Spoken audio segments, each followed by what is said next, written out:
안녕하세요. 부동산 길잡이입니다.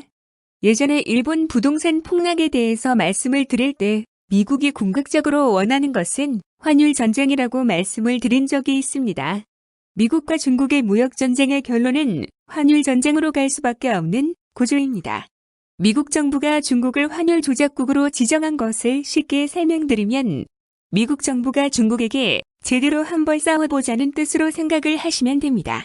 미국 정부가 중국을 환율 조작국으로 지정한 것이 어떠한 의미가 있는지, 그리고 대한민국 경제에 어떤 영향을 주는지에 대해서 설명을 해드리도록 하겠습니다. 현재 미국의 대통령인 트럼프 대통령은 선거 구호뿐만 아니라 많은 정책들이 레이건 대통령의 정책과 일맥상통하는 점이 아주 많습니다. 1980년대 당시 경제적으로 미국의 가장 강력한 적은 일본이었습니다. 레이건 대통령이 일본 경제를 한 방의 지옥으로 보낸 것이 플라자 합의입니다. 환율에 대해서 미국 정부가 원하는 대로 합의를 하지 않는다면 환율 조작국 지정으로 가게 됩니다. 우선적으로 살펴보아야 하는 것은 환율 조작국으로 지정된 중국의 상황이 아닙니다. 트럼프 대통령이 중국을 왜 환율 조작국으로 지정했는가? 이것이 가장 중요한 포인트입니다. 1980년대 미국은 오랜 기간 엄청난 재정 적자와 무역 적자로 인해서 힘든 경제 상황이었지만 플라자 합의 이후의 모습은 180도 다른 상황이 펼쳐집니다. 미국과 일본의 플라자 합의 이후 미국의 증시는 표에서 보시는 것과 같이 엄청난 상승을 기록을 하게 됩니다. 그리고 플라자 합의를 이끌어낸 레이건 대통령은 재선을 하게 됩니다. 일반적으로 대통령에 취임을 할 때 지지율이 가장 높지만 레이건 대통령의 경우 엄청난 경제 호황으로 인해서 퇴임을 할 때 더욱 높은 지지율을 기록하게 됩니다.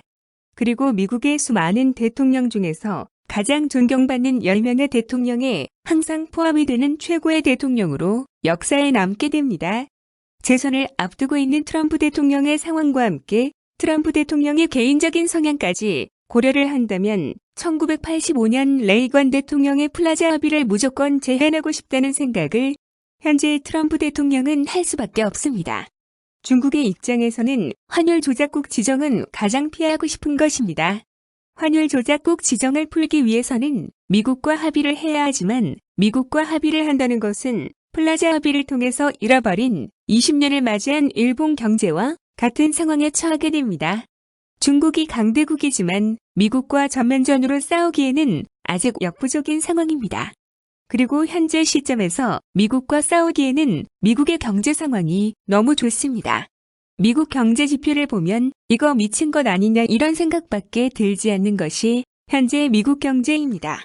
세계 모든 국가들과 비교를 할 때 미국의 경제 상황은 상식적으로 이해가 되지 않을 정도로 좋은 상황입니다. 미국 정부가 중국을 환율 조작국으로 지정한 것은 미국 경제 상황이 좋을 때 중국을 제대로 밟아주겠다는 뜻이지만 중국의 대응책은 특별하게 없는 상황입니다. 중국의 경제는 싸워도 죽고 합의해도 죽음 뿐입니다. 미국 정부가 중국을 환율 조작국으로 지정한 것이 대한민국 경제에는 어떤 의미가 있을까요?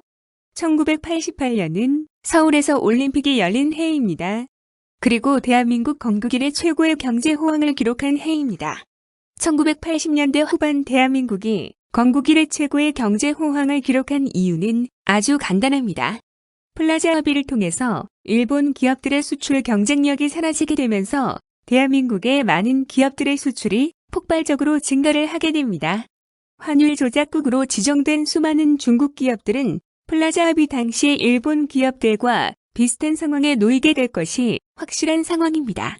중국에 대한 수출 비중이 높은 상황에서 중국 경제가 나빠지게 되면 대한민국 경제에 악영향을 줄 수도 있지만 대한민국의 수많은 기업들이 중국의 기업들과 치열하게 경쟁을 하고 있는 상황에서 환율 조작국 지정으로 인해 중국 기업들의 수출 경쟁력은 급격하게 떨어지게 되고 대한민국 기업들의 경쟁력은 엄청나게 상승을 할 수밖에 없습니다.